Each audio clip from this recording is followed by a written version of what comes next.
গ্রাম অঞ্চলে সাধারণত দেখা যায় নানা প্রকার জিনিস দিয়ে সরঞ্জাম দিয়ে মাছ ধরার দৃশ্য। এই ঘুনি একে বলে ঘুনি। কোনো কোনো সময় বাঁশের তৈরি হয়, কোনো কোনো সময় আবার জালের তৈরি হয়।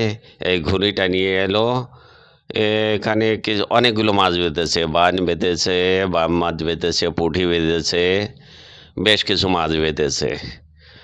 অসাধারণ দৃশ্য।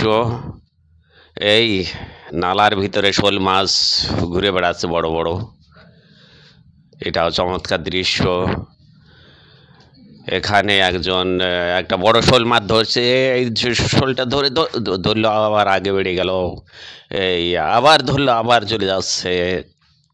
শোল ধরা জলের ভিতরে অত সোজা নয়, ওই আগে বেড়ে গেছে শোল।